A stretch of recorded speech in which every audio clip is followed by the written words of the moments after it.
Bonjour chers amis, j'espère que vous allez bien.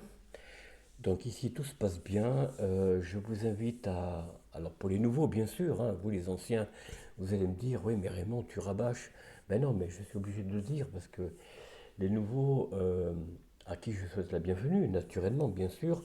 Merci pour les nouveaux abonnés qui se sont inscrits récemment. Je les en remercie vraiment du fond du cœur.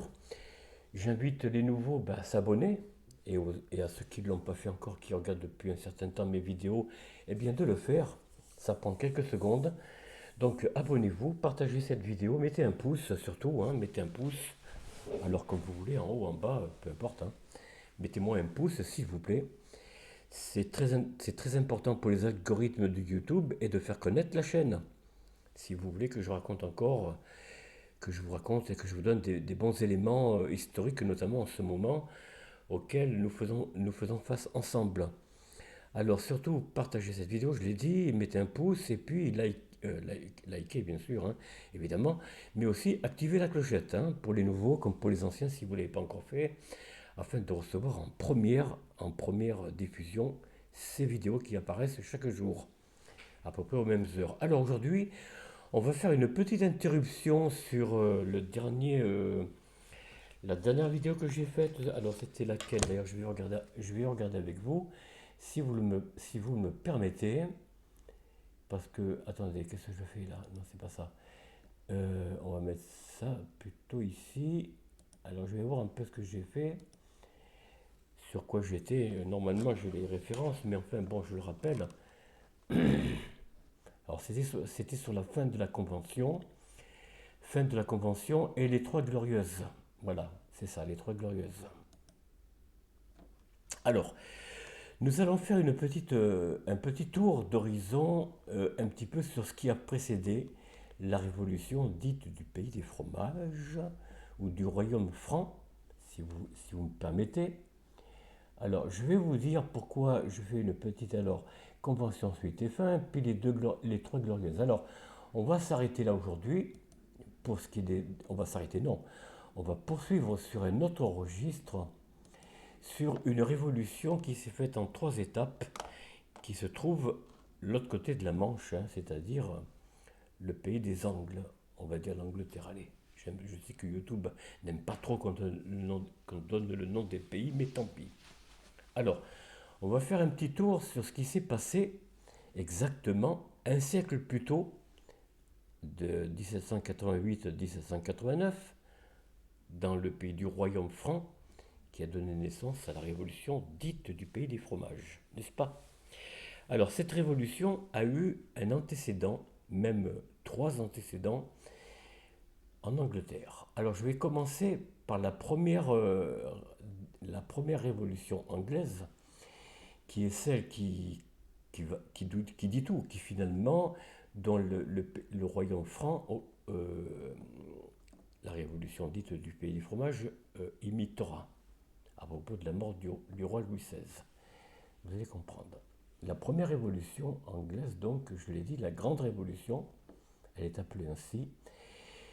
Elle a fait un mort, c'est Charles Ier, je vous en parlerai, je vais vous en parler un peu plus loin. Donc, cette révolution se déroula de 1642 à 1651. Alors, mais vous allez voir que l'Angleterre, par rapport à nous, n'a pas totalement mis fin à la monarchie, loin de là. Ils ont guillotiné, décapité, plus exactement, pas guillotiné, la guillotine n'existait pas encore, mais décapité le roi Charles Ier par Olivier Cromwell, d'ailleurs, qui a pris le pouvoir, mais je vous en dirai quelques mots après. Alors, il y a eu cette guerre parce qu'en fait, ça s'est passé en plusieurs étapes. En fait, cette guerre civile anglaise, appelée English Civil War, apparaît le plus souvent au singulier, bien que les historiens divisent souvent le conflit en deux ou trois guerres distinctes. Effectivement, il y en a eu trois. Alors, c'est que, en fait, il y a trois pays qui étaient concernés par cette guerre, par cette première guerre anglaise, cette révolution, pardon. C'est l'Écosse et l'Irlande. Alors, l'Écosse, qui était un royaume distinct de l'Angleterre, ainsi que l'Irlande. Mais ces trois royaumes, pardon, étaient distincts par leur religion. En fait, la religion était catholique jusqu'à Henri VIII, comme vous le savez.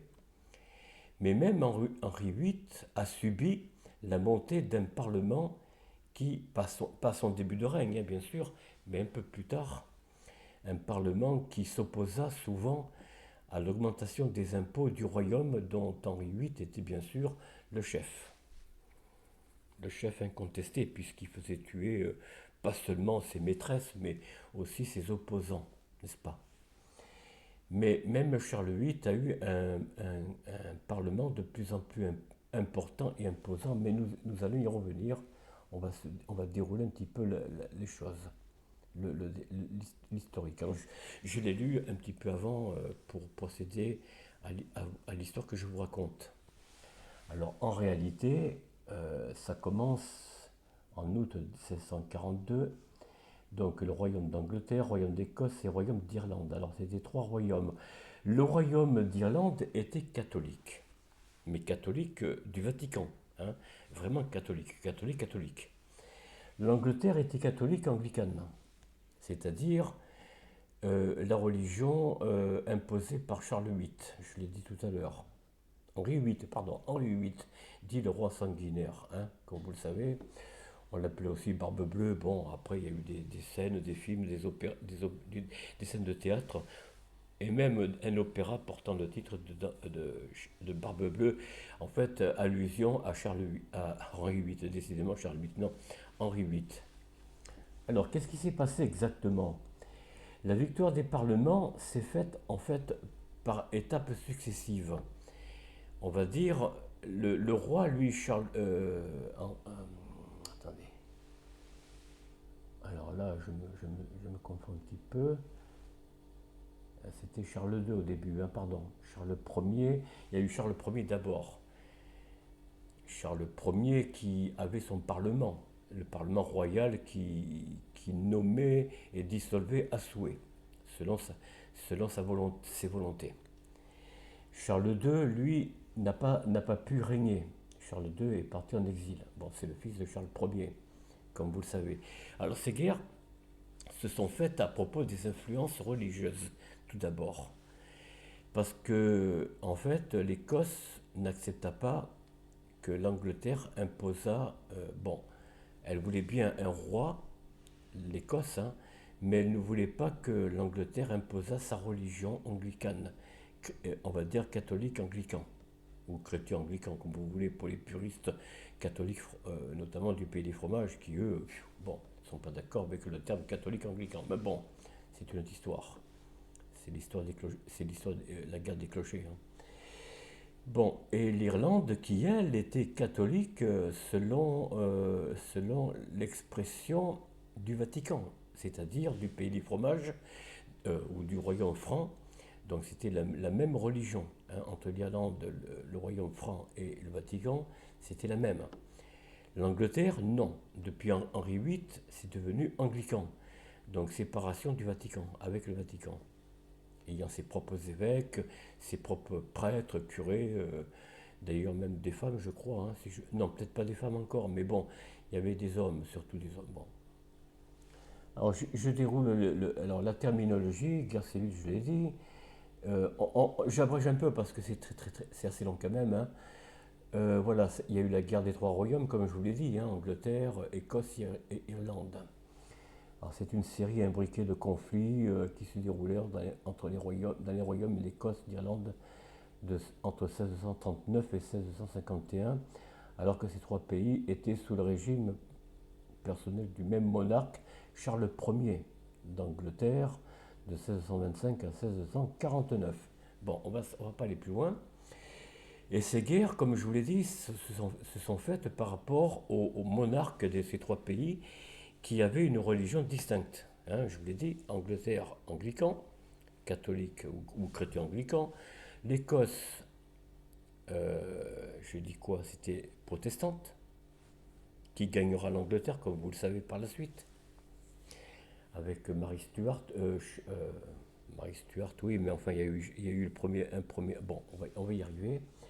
Et l'Irlande qui est restée catholique, d'où les guerres encore récentes au XXe siècle entre l'Angleterre et l'Irlande, hein, ça n'a pas. Et les conflits demeurent toujours. Mais bon, c'est plus diplomatique maintenant que, que religieuse. Mais quand même, l'Irlande reste catholique, Vatican II pour beaucoup d'entre eux, certains. Mais voilà. Alors, ces guerres civiles, donc, en Angleterre, qui se concentraient sur la question de savoir qui devait gouverner. Ces conflits concernaient davantage la manière dont les trois royaumes d'Angleterre, Écosse et Irlande étaient gouvernés. Bon, l'Encyclopédia Britannica de 1911 a appelé cette série de conflits la Grande Rébellion. En effet. Bon, tandis que certains historiens, notamment les marxistes, de Karl Marx, comme Christophe Hill, 1912-2003, on l'entend privilégier le terme de révolution anglaise. Oui, bon, c'était effectivement, ouais, c'était la grande rébellion, quoi.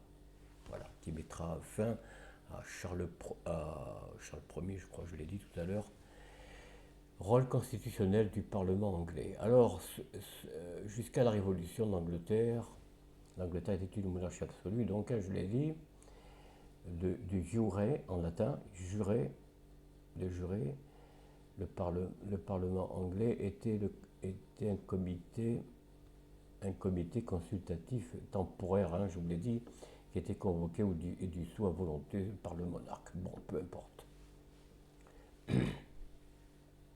En dépit de ces restrictions, avant le XVIIe siècle, le Parlement anglais avait gagné des pouvoirs significatifs de facto, de fait, bien sûr, puisque de plus en plus le peuple anglais commençait à râler, trouvait que bon, les lois étaient votées à la va-vite, et ça n'allait que pour le monarque, que pour le roi et la cour, hein.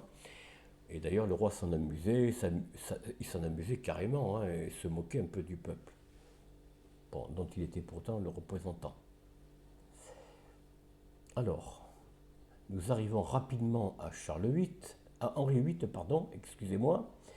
Henri VIII, né le 28 juin 1491 et mort le 28 janvier 1547, est roi d'Angleterre et d'Irlande de 1509 à sa mort. Alors, le roi Henri VIII pouvait ordonner des exécutions arbitraires. Il s'en est pas gêné, hein, sans véritable résistance publique. Sa tentative de lever un impôt sans le consentement du Parlement fut bloquée par une insurrection. Justement, l'insurrection du Parlement, qui commençait à prendre de l'ampleur avec le silence du peuple, hein, il faut dire. Le Parlement avait deux chambres. La Chambre des Lords comprenait les membres les plus importants de l'aristocratie et du clergé, et la Chambre des communes, qui comprenait, elle, des députés élus. Le droit de suffrage était limité aux citoyens les plus riches, évidemment. Mais ça a été comme ça avec le royaume des Francs, hein. Le tiers-état, le quart-état n'existait pratiquement pas. Il était dans l'oubli. Et le tiers-état, et puis la noblesse, évidemment, hein, et le clergé, qui formait la monarchie, dans le pays des fromages, dans le pays franc, pardon. Bien que quelques circonscriptions post-Walpole, Borough élisaient leurs représentants au suffrage universel masculin, n'est-ce pas? Donc universel dans lequel seuls les hommes sont habilités à participer au vote. Oui, les femmes n'avaient pas le droit de vote, bien sûr. La Chambre des communes représentait la gentry. Alors la gentry, c'est quoi? Et le nom donné en Angleterre à la noblesse non titrée ou non issue de la pairie. Alors la pairie, c'est par pair, hein. Voilà. Alors, la noblesse non titrée, bon, je l'ai dit. Situation religieuse, c'est de là qu'il y a le foyer des conflits des trois royaumes qui va amener à cette révolution, je l'ai dit, à cette insurrection du Parlement devant le monarque. Alors, pendant le XVIe siècle, la réforme protestante est propagée à l'Angleterre et en Écosse de manière différente. L'Irlande demeurant catholique, après l'agitation de la réforme anglaise, schisme anglican, oui, ça c'est le schisme anglican. Alors, la réforme anglaise, aussi appelée schisme anglican, fait référence à une série d'événements du XVIe siècle au cours desquels l'Église d'Angleterre rompit avec l'autorité du pape et l'Église catholique romaine. Bon, ça vous le saviez, c'est Charles VIII qui en a fait la révolution, on va dire, dans les églises. Élisabeth Ier recréa l'Église d'Angleterre. Ah bon? Et l'Église anglicane, oui voilà. L'Église d'Angleterre et l'Église anglicane officiellement établie en Angleterre. Sa prise de position comme l'Église indépendante de la papauté au XVIe siècle, par l'acte de suprématie de 1534, est à l'origine de l'anglicisme, branche du christianisme occupant à certains points, bon, voilà. Le reste, vous le lirez si vous voulez. Voilà.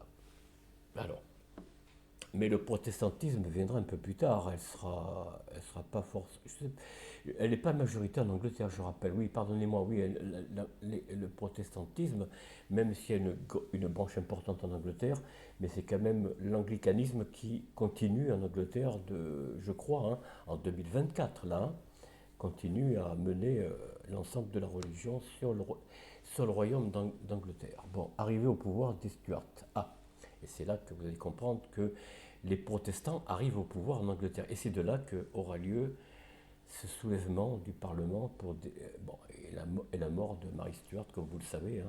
Enfin bon, ce serait une histoire à part, mais bon, on reviendra après au pays des francs, au pays des fromages, mais un peu plus tard. L'Angleterre donc du XVIe siècle est le royaume de la reine Élisabeth Ier, reine d'Angleterre et d'Irlande, comme je l'ai dit, de 1558 à 1603, à sa mort en 1603, sans héritier, vous voyez, direct, la dynastie écossaise Stuart, donc la plus proche dans l'ordre de succession, monte sur le trône d'Angleterre. Aïe, aïe, aïe. Jacques VI, donc Stuart, roi d'Écosse, fils de Marie Stuart. Alors, on dirait un peu quelque chose. Alors, je vais noter ça. Je vous parlerai peut-être d'elle un jour. Je vais noter ça à part. Voilà. On va revenir ici. Donc, où j'en étais là? Ah, décidément. Oui, alors, Jacques VI, roi d'Écosse, fils de Marie Stuart, élevé dans la religion protestante, d'accord, succède à Élisabeth Ier. Ah, Élisabeth Ier aussi, il y aurait beaucoup à dire. Peut-être j'y reviendrai un jour. On l'appelait la reine vierge. Pourquoi, je n'en sais rien, mais bon, peut-être elle n'a jamais eu de mari, ni de descendance. C'est un peu comme ça que, voilà. Mais nous en reparlerons un jour si ça vous intéresse. Sinon, ben, tant pis. Mais on continuera l'histoire du pays des fromages après. On va parler des différentes révolutions qui ont amené justement à la révolution du royaume franc et qui a apporté au pouvoir la nation dite du pays des fromages. Voilà. Mais il faut comprendre pourquoi il y a eu cette révolution en Europe, et particulièrement la plus violente chez nous, dans le pays des fromages. Voilà. Alors je continue, je poursuis. Arrivée des Stuarts. Dans les premiers jours de son règne, le règne est chaotique, oui forcément. Il est la proie de conspirations catholiques évidemment, puisque l'Angleterre était anglicane, je le rappelle, visant à le renverser avec en 1603 les conspirations connues sous le nom de Mainplot et Byplot. Alors, je ne sais pas trop ce que ça veut dire. Conspiration principale, voilà. Et conspiration accessoire, voilà. C'est ce que ça veut dire. Un accord est conclu en secret avec le comte de Salisbury, Jacques le Conservateur. Nous continuons. Alors, malgré ces problèmes croissants, le règne de Jacques Ier était paisible. Ses ambitions absolutistes étaient modérées par ses compromis avec ses sujets. L'impopularité du roi fut tempérée en 1625 par sa mort et l'avènement de son fils Charles Ier. Voilà, donc Charles Ier jusqu'en 1642, la marche vers la guerre civile, où Olivier Cromwell remplacera ce roi, je crois bien. Alors, mais nous le verrons dans la suite. Alors, depuis 1603, règne d'Écosse. D'accord. Alors, ce que les Écossais ne voulaient pas, ou les Anglais plutôt, les Anglais, pardon, ce que les Anglais ne voulaient pas, c'était qu'un roi d'Écosse règne sur l'Angleterre. L'inverse, les Écossais l'acceptaient, l'ont accepté, mais dans le sens inverse, Écosse-Angleterre, non. Les Anglais ne voulaient pas d'un roi écossais. Voilà, vous comprenez. D'où l'importance, la montée en puissance du Parlement, on va dire, comment dire, républicain en quelque sorte. Hein. Bon, alors, jusqu'en 1627, premier sujet de discorde. En 1627, le favori du roi, le duc de Buckingham, échoue lors d'une expédition destinée à rompre le siège de La Rochelle. Oui, ça c'est au pays des fromages, sous Richelieu. Hein. Le Parlement entame alors contre lui une procédure d'impeachment afin de le répudier. Le roi y répond par la dissolution du Parlement. Le nouveau Parlement lui demande de signer la pétition des droits en mai 1628. Charles accepte car il a besoin du soutien du Parlement pour pouvoir lever des nouveaux impôts. Et oui, les impôts depuis Henri VIII, pardon, décidément, ou même avant, depuis Henri VIII, le Parlement pouvait empêcher le roi de lever des impôts, des nouveaux impôts. Alors, 1627 et 1640, le règne solitaire de Charles. Oui, bon, Charles sera isolé de plus en plus par le Parlement, qui de plus en plus faisait la joie du peuple, en fait, hein, en quelque sorte, même s'ils n'y comprenaient pas grand-chose quant à l'influence du Parlement ou des parlements. Alors, nouveau Parlement, nouveau conflit. Je passe rapidement. En 1640, pour faire face à la rébellion, Charles a besoin de lever de nouveaux impôts. Un nouveau Parlement est convoqué. Celui-ci profite de l'occasion pour exposer ses griefs au roi, qui le dissout au bout de quelques semaines. Waouh! C'est le court Parlement. Mais Charles reprend donc la guerre en Écosse sans nouveaux moyens financiers. Mais face à une situation financière intenable, il se résigne en novembre à convoquer un nouveau Parlement, qui là, pour le coup, va devenir de plus en plus rebelle. Le nouveau Parlement se montre encore plus hostile envers Charles. Il vote plusieurs lois destinées à défendre ses droits contre le pouvoir royal, notamment la Grande Remontrance. Il faudrait dire ce que c'est. Et le nom d'une déclaration votée par le long Parlement anglais le 21 novembre 1641 est présenté au roi Charles Ier. Le 1er décembre 1641, c'est l'un des textes majeurs de l'histoire constitutionnelle de la Grande-Bretagne, exprimant sa position de l'opposition au roi. Bon, première guerre civile, 1642-1646. Cette première guerre civile donc, qui a lieu dans les dates que je viens de vous donner, et le long Parlement contourne la volonté du roi et monte une armée dirigée par le comte d'Essex, afin de contrer une invasion écossaise. Oui, bon, parce que le royaume d'Écosse n'a pas pu imposer son roi. Enfin, l'Angleterre ne voulait pas du roi d'Écosse, et donc il y avait un conflit déjà d'influence entre les deux royaumes, ainsi que les actions de reprise du pouvoir du roi par ses partisans appelés les royalistes, les puristes, hein, comme ici au pays des fromages, les Bourbons et voilà, les Capétiens. Cette guerre engendre la fermeture des théâtres, bon voilà, par décret. Bon, voilà, on continue. Parmi les forces royalistes se distingue un neveu du roi, le prince Rupert, Charles Ier, c'est lui, voilà, hein, disposé de près de 10 000 hommes, mercenaires pour la plupart, dont la solde pose un problème financier aigu. Et oui, il n'y avait pas d'argent, il n'y avait plus d'argent puisque le long Parlement refusa d'accorder des nouveaux impôts au roi. Alors voilà, parmi les forces parlementaires, il y a un puritain représentant au Parlement, Oliver Cromwell. Nous y arrivons, le voilà. Vous voyez ? Ce dernier est graduellement pressenti comme un successeur possible à Charles Ier. Vous voyez, c'est l'influence dans le pays, dans le royaume, commençait à se faire pressentir et Olivier Cromwell était pressenti pour remplacer le roi Charles Ier. Bon. Alors il fit voter Cromwell, donc voilà, la New Model Army est constituée par le Parlement grâce à l'arrivée des Écossais. Oui, les Écossais se sont joints au Parlement pour faire renverser le roi Charles Ier. Bon, qui semble aux yeux du Parlement le meilleur pour mettre en place l'armée nouveau modèle, New Model Army. Donc c'est comme ça que Cromwell remportera la guerre contre les royalistes fidèles à Charles Ier. C'est bien ça. À Charles Ier, oui, voilà. Que je ne me trompe pas parce que je fais un peu des erreurs. Voilà, on les appelle d'ailleurs, la cavalerie, on les appelle les têtes rondes fidèles à Cromwell au Parlement, donc à la nouvelle Constitution. Oui, c'était un Parlement constitutionnel plutôt libéral, en quelque sorte. Enfin, libéral, pas tant que ça, puisqu'il reste monarchiste, mais avec un Parlement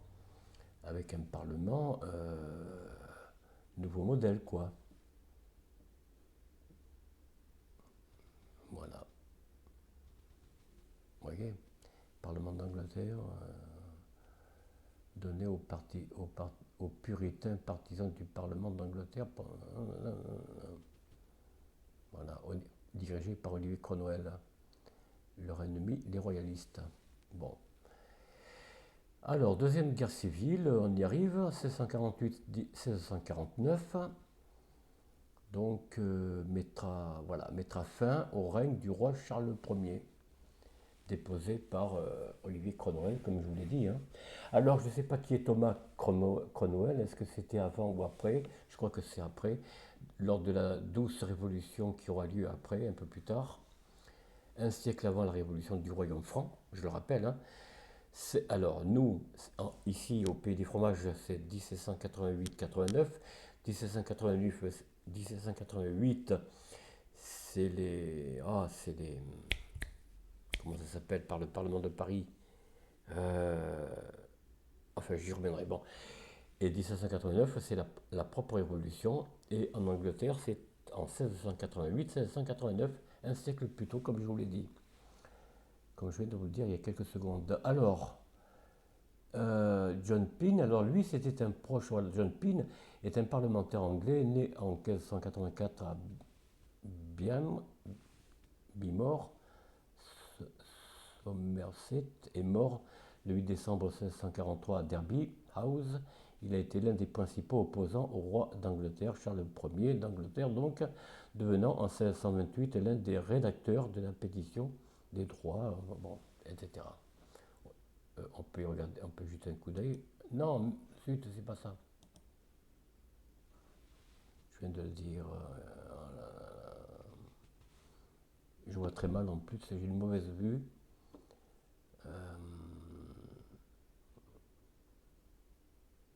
Décidément.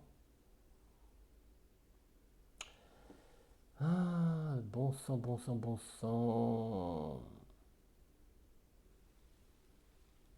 Charles Pym, voilà, décidément, j'ai du mal à. Donc, c'est l'un des rédacteurs de la pétition des droits, The Petition of Right, puis en 1643, l'un des leaders du Court Parliament et du Long Parliament quand il vote la grande remontrance contre Charles Ier. Bon, il faudrait lire tout un truc sur lui, ce personnage, mais bon, c'est un proche, bien sûr, de Olivier Cromwell, qui, évidemment, Cromwell l'a soutenu, ils se soutenaient d'ailleurs mutuellement. Bon, ainsi donc, l'exécution du roi. Donc, il envoie. Alors, pour sortir de l'impasse, Charles Ier se réconcilie avec les Écossais. Il envahit l'Angleterre en avril. Mais qui ça 1648. Cette seconde guerre civile s'achève dès le mois d'août par la victoire de Cromwell, bien sûr, sur les Écossais. Ah bon, mais je ne comprends plus rien là. Mais, en fait, il y a une armée qui a rejoint Cromwell pour former l'armée Là, je comprends plus, là. Oh là là, bon, enfin. Et après, Cromwell se bat avec son armée contre les Écossais. Bon. Exécution du roi, on y arrive. Alors le Parlement impose le jugement du roi et Olivier Cromwell participe au procès qui se déroule du 20 au 27 janvier 1649 devant un tribunal spécial choisi par la soixantaine de députés siégeant encore aux communes Parlement Croupion.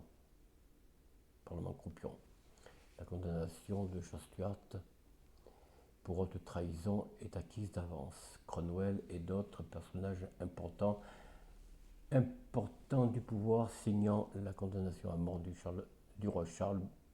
Il est décapité à Winwall, près de Westminster, où il y a actuellement le siège du Premier ministre à Westminster, justement, à Londres. Mais bon, c'est le nom du Parlement. Le 30 janvier 1649, à l'âge de 48 ans, la Chambre des Lords est supprimée et le 6 février, et la royauté est abolie. Mais il y aura une royauté constitutionnelle, comme je vous l'ai dit. Guerre anglo-écossaise, bon voilà, nous y arrivons. La guerre anglo-écossaise de 1650 à 1652 est parfois décrite comme une troisième guerre civile anglaise. Bon bref, tandis que la conquête cromwellienne, donc Olivier Cromwell, de l'Irlande, continue. Oui, ça c'est la guerre des anglicans contre les catholiques irlandais. Une partie de la New Model Army, donc cette armée est faite avec les Écossais, je rappelle, les Écossais, c'est quand même étonnant, est rappelée en Écosse, voilà, afin de lutter contre les, les convenantaires. Bon, les convenantaires formèrent un important mouvement religieux et politique en Écosse au XVIIIe siècle. Du point de vue religieux, ce mouvement s'attacha surtout à promouvoir et à développer le presbytérianisme et à en faire une forme de gouvernement souhaité par le peuple en opposition avec l'épiscopat, bien sûr, romain, vous en doutez. Alors, de l'Irlande continue, une partie est appelée en Écosse afin de lutter contre les... on a dit. Charles II. Bon, Charles II, né le 29 mai 1630 au palais Saint-James à Londres, est mort le 6 février 1685 au palais de Whitehall à Londres et roi d'Angleterre, d'Écosse et d'Irlande de 1660 à sa mort. Ah oui, Charles II reviendra d'exil, bien sûr, oui. Il est en exil, il est en exil, pardon, et a été couronné en Écosse, oui. Il s'efforce de prendre le commandement des armées écossaises. Charles II, fils de Charles Ier, décapité, comme on l'avait vu précédemment. Alors, la mort du roi permet de fixer de nouveaux repères géopolitiques pour le royaume d'Angleterre. Cromwell, ayant gravi les marches du pouvoir durant les premières années de la Révolution, il occupera naturellement la tête du nouveau gouvernement anglais. Cromwell choisit le titre de Lord Protector, reprenant ainsi un titre de la période monarchique. Vous voyez, dans l'esprit anglais, la monarchie n'a jamais été totalement abolie. Elle a été abolie quant à leur privilège de gouvernement, de levée d'impôts et ce que vous voulez, mais en fait, ce parlement indépendant de la monarchie remettra le roi sur le trône. Après l'établissement du chef et du gouvernement, Cromwell définit avec le Parlement le premier protectorat qui régnera jusqu'aux limites de la Révolution en faisant de l'Angleterre une république, oui, comme la République de Venise. Oui, alors là, il y a un parallèle à faire entre les deux pays. Un texte officiel fixera les lois fondamentales de la République, anticipant ainsi les constitutions contemporaines. Fin de la Révolution, mort de Cromwell et restauration. Oui, ils feront la restauration monarchique après la mort de Cromwell ou juste avant sa mort. À la fin de la Révolution, certains parlementaires suggérèrent que Cromwell devienne roi, mais il refuse et meurt en 1658 à la suite de troubles rénaux. Son fils Richard prendra la relève. Mais que fera son fils alors? Né le 4 octobre 1626 à Huntington et mort le 12 juillet 1712 à Owenshut, est le troisième fils d'Olivier Cromwell, Lord protecteur d'Angleterre, d'Écosse et d'Irlande. Il occupe ce même poste pendant quelques mois après la mort de son père. Quelques mois seulement. Bon. Voilà un petit peu pour la révolution cromwellienne. Alors, je remonte un petit peu parce que, voilà.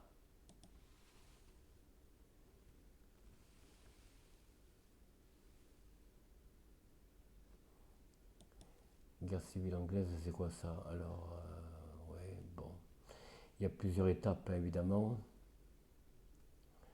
Ouais, guerre civile à cause de l'histoire d'Angleterre. Oui, bon, on va pas remonter de 1088. Il y a eu plusieurs mouvements. Bon, on s'en doute un peu. C'est comme en France, hein, il y a eu la révolution, le soulèvement des gamelles. Puis j'arrive pas à trouver le. Bon, bref.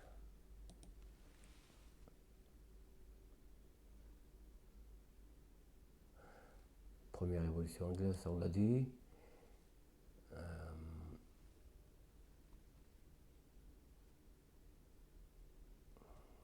Ouais, d'accord.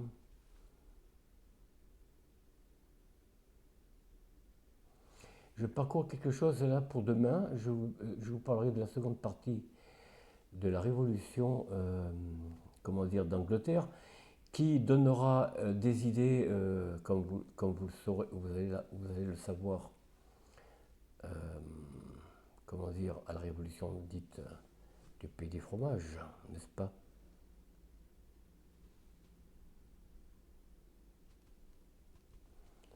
Non, voilà. Je crois que je l'ai prise celle-là. Non, je l'ai pas gardée. La glorieuse révolution. Non, je ne l'ai pas gardée. C'est étrange.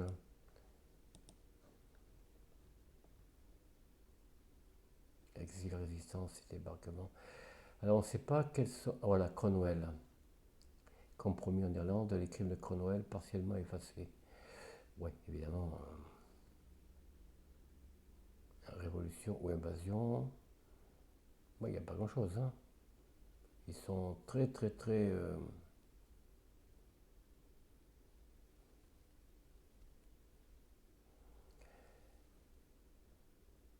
Alors, je ne sais pas comment la monarchie voilà, sera établie. Alors voilà, chers amis, nous arrêtons là cette explication de la première révolution anglaise.